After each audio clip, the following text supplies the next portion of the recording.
How y'all doing today? So today, what we're going to show you is I believe it's the third part of what I call Operation Lego Shop. It is my mobile assembly table. It's not very big and it's just straight for assembly. Something I can work on. It's not a workbench. I mean, it can hold pretty much a lot. Just like my miter saw stand, I do have a wing that comes out and folds out, as you can see. And whenever it's not in use, folds down and goes right into the shop, and that way I have still plenty of room. It's 24 inches wide, and I believe it's 36 inches across or length, so it gives me personally a lot of room to do what I need to do, especially for my shop. I put it in my shop last night and it was big, but it works for me. So stick around and let's get to building. All right. And here are the loose plans I'm going off of, the way I have it.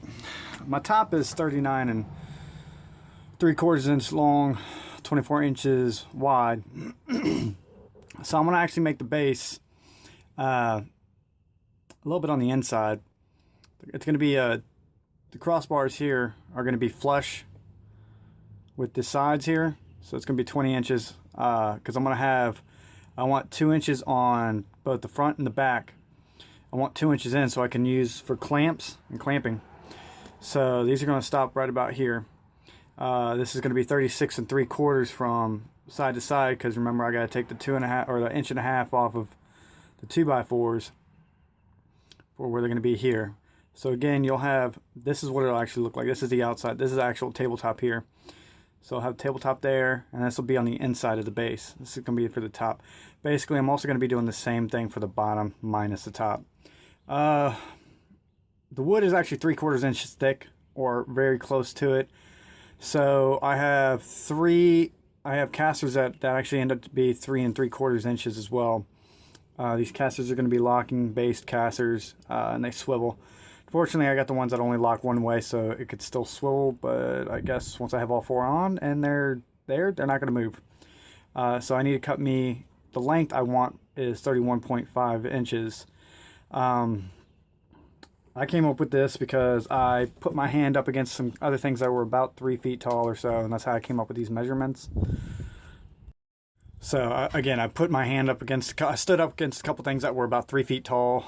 I felt comfortable with where my arms were on it.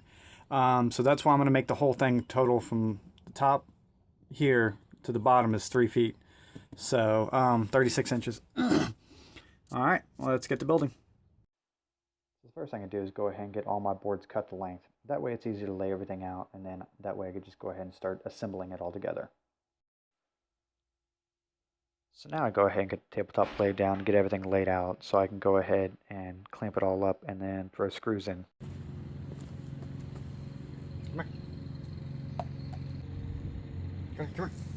Sit. Sit.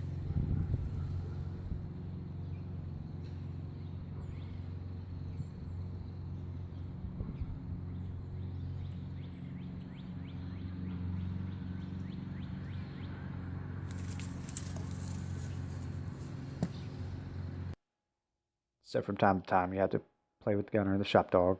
He's my 3-year-old boxer. He loves playing. He loves going outside and working with me. So here I'm just getting things clamped up so I can go ahead and screw everything together. Later on the bottom, I went and had to use a carpenter's square just to make sure everything was square, but it was a little harder since the boards were a little warped and cupped. But it worked for what I needed to do.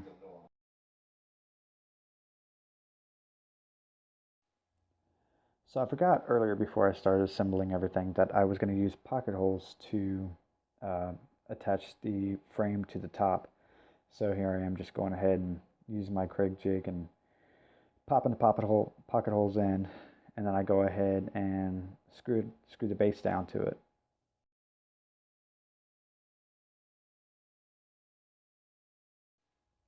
If you don't have a Craig jig, you should really look at getting one. It's easy, and it's a great and easy, effective way to actually get screws attached to tabletops and other things without them being seen. They're pretty strong as well. I highly recommend getting one.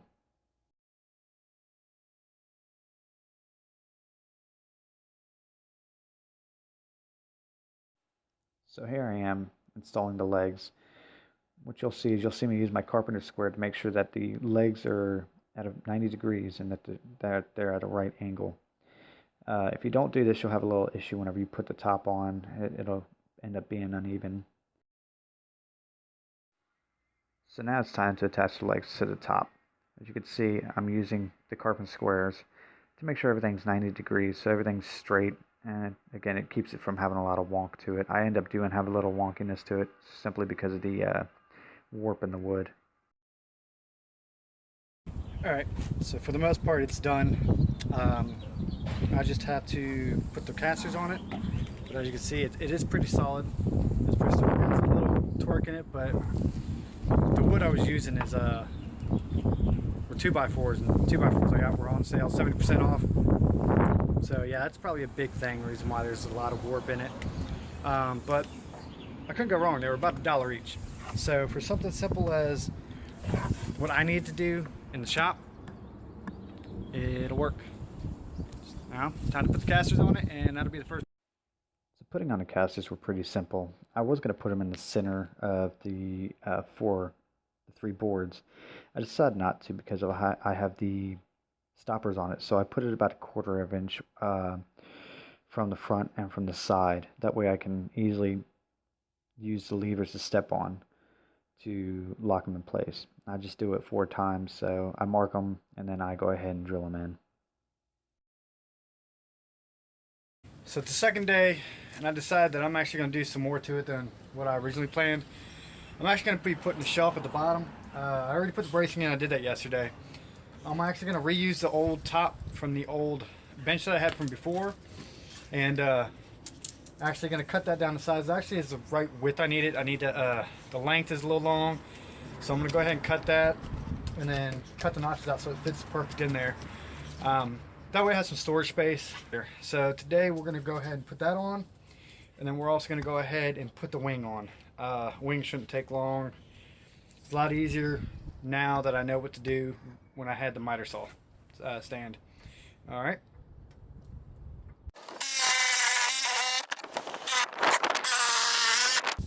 Alright, so I've already fitted it in, so now I need to make sure it's secured. Usually at this point I probably do screws or even nails, but I got me a new tool the other day, so I want to use it. Went to Harbor Freight and got me the compressor, the 3-gallon pancake compressor, and I got the brad nail and everything else with it. You can see it down there. So I'm actually going to go ahead and use that, get a chance to play with that, and see how that works. All right.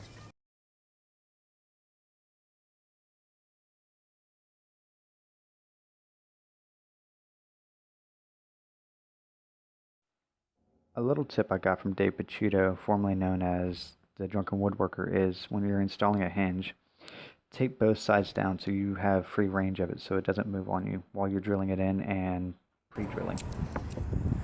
It's a little tip that I do at work.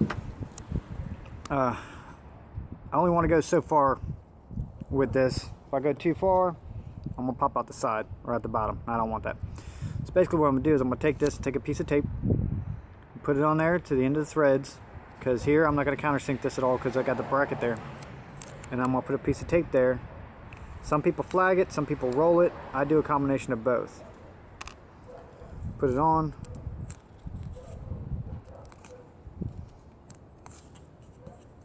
I'll go a couple times. Make sure it's on there good. Because if you're doing it, especially in concrete and stuff, it'll come off and it sucks. It moves on you, then you're too deep. Put a little flag on it just like that. Roll it around a couple more times.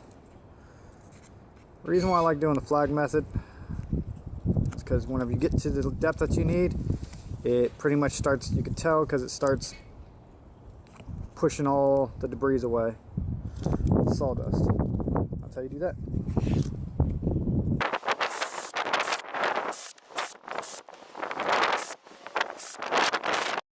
Alright, so there's the wing. I didn't show it, but that's, I don't know what angle that is. I just kind of measured it and marked it and cut it. I don't know what that is either. Basically, you're gonna have to find your own measurement. I'm just going off of what I actually had in stock. I don't want to cut that down any shorter. The wing isn't quite level, but that's okay. I don't really need it to be. It's just an assembly table, so it's just not going to take. It's just going to take the weight of stuff. It's not going to. I'm not going to really need it for being 100% accurate and being 100% level.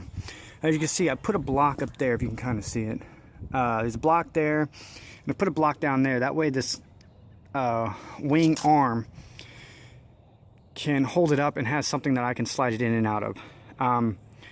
So that's it. So let me know what y'all think. I don't really have any plans. Like I said, I was just going on the fly. I have some basic plans, but basically it's what's going to work for you. This works for me. Is exactly what I needed. This is not a workbench. This is, or the bench I'm going to be making. I'm going to end up making I would like to make a Rubio style workbench, an actual Craftsman workbench that is mobile, but we will get to that later on. That's got to have a lot more planning, but this is something I could take in and out of the shop and do what I need to, and I can fold it back down when it rains and work on it inside. So let me know what you think.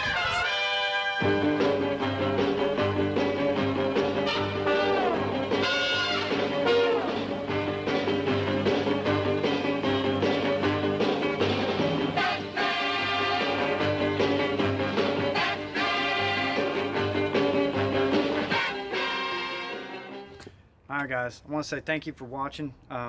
Hopefully you picked something up from this, again, or I inspired you to do something with it. Again, this is something for my shop, something that I need. That's why I went ahead and did this. You can change it any way you want. You could do more shelves, you could do cabinets, you could do anything you want. But if you want, let me know, or let me know what you guys think about this. Any things you might add or you might have changed differently.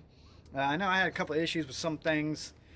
So if you have any tips or tricks, I'm sure I'll be glad to listen. I'm not one of those who's not going to listen. Anything I could do to help me or I could share to other people will always help here. I'm always here to help. So go ahead and give me a like. And if you go ahead and subscribe too, that way the more people I have, the more I can get out there and help others, which I'm all about helping. And put your boots on, go out there and make something.